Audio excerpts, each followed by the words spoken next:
حضور نبی رحمت صلی اللہ علیہ وآلہ وسلم کا ایک فرمان سنیے۔ ارشاد فرمایا اغتنم خمسا قبل خمس، 5 چیزوں کو 5 چیزوں سے قبل غنیمت سمجھ لو۔ شباب کا قبل حرم کا، بڑھاپے سے قبل جوانی کو غنیمت سمجھو۔ آج جوانی ہے، اعضاء میں زور ہے، لیکن کل یہ سب کچھ نہیں ہوگا، تو آج کے لمحے، آج کی گھڑیاں، آج کا وقت غنیمت سمجھ لیا جائے۔ دوسری چیز حضور نے فرمائی صحت کا قبل سقم کا، اپنی صحت کو بیماری سے قبل غنیمت سمجھ لو۔ آج صحت کی گھڑیاں ہیں، جو چاہو گے کر سکتے ہو، کل تم چاہو گے بھی لیکن ہلا نہیں جائے گا، اٹھا نہیں جائے گا، بیماری تمہیں توڑ کے رکھ دے گی۔ وغنا کا قبل فقر کا، آج غنا دولت اللہ نے تمہیں عطا کی ہے، اس کو اچھے مصرف پہ لگا لو، تو کل جب دولت نہیں ہوگی، فقر و فاقہ ہوگا، تو تم چاہو گے بھی تو کچھ نہیں کر پاؤ گے۔ وفراغ کا قبل شغلک، فراغت کے لمحوں کو مصروفیت کی گھڑیوں سے قبل غنیمت جان لو۔ وحیات کا قبل موت کا، اور زندگی کی مہلت کو موت سے قبل غنیمت جان لو۔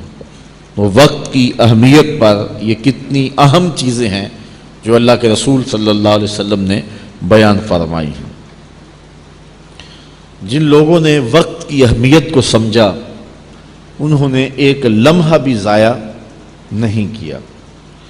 آپ جانتے ہیں کہ حضور نبی رحمت صلی اللہ علیہ وسلم سے پیار کرنے والے حضور کے زمانے میں ایسے لوگ تھے کہ جنہوں نے حضور کی آ کے زیارت کی اور شرف صحابیت سے مالا مال ہوئے، اور ایسے شخص بھی تھے کہ جو حضور کے دور میں ہی تھے لیکن حضور کی زیارت نہ پا سکے۔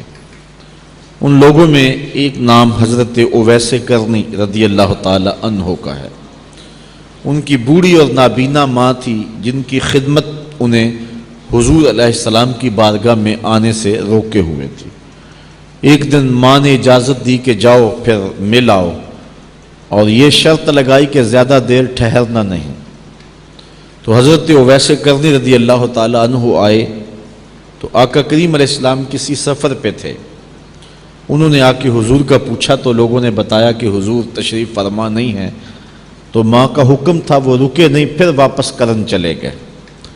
آقا کریم جب واپس آئے تو حضور علیہ السلام لمبی لمبی سانسیں لینے لگے اور فرمانے لگے مجھے یاد کی خوشبو آ رہی ہے۔ تو لوگوں نے بتایا تو حضور علیہ السلام نے اویس کا پھر تذکرہ اتنی محبت سے کیا، آقا کریم علیہ السلام نے بلکہ اپنا جبہ عطا کیا، صحیح روایات میں آتا ہے، اور فرمایا کہ کوئی اویس کو ملے اور میرا سلام دے اور یہ میرا جبہ بھی اسے دے، اور اویس کو کہے کہ میری امت کی مغفرت کی دعا کر دے۔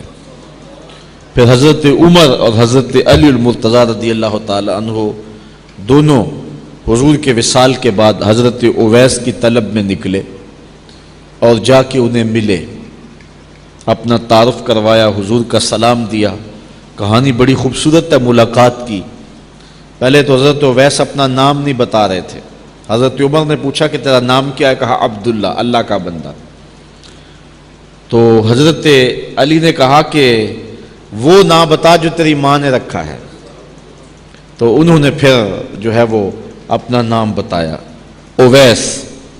تو خیر یہ حضرت اویس کے پاس چند گھڑیاں بیٹھے، ملاقات ہوئی، اور تھوڑی دیر کے بعد حضرت اویس نے کہا ہاتھ بڑھاتے ہوئے اچھا پھر السلام علیکم، تم نے بھی آخرت کی تیاری کرنی ہوگی اور میں بھی آخرت کی تیاری کرنی ہے، اچھا اب حشر میں ملاقات ہوگی۔ تو اس طرح ان دونوں کو حضرت اویس کرنی نے کہہ کے یہ بات فارغ کر دیا، اور پھر اللہ کے ذکر میں، عبادت میں مشغول ہو گئے۔ تو اپنے ایک ایک لمحے کی اور ایک ایک ساعت کی جنہوں نے قدر کی ہے، زمانہ آج انہیں یاد کرتا ہے، اور انہی لوگوں نے جو ہے وہ زمانے کو کچھ دیا ہے اور اپنی آخرت کو سنوارا ہے۔ آفاق کے ہر ہر گوشے میں قرآن سنا کر دم لینا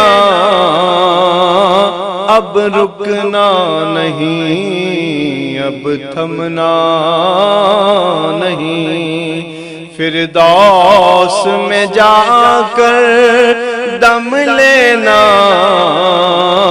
آفاق کے ہر ہر گوشے میں قرآن سنا کر دم لینا، اب رکنا نہیں، اب تھمنا نہیں۔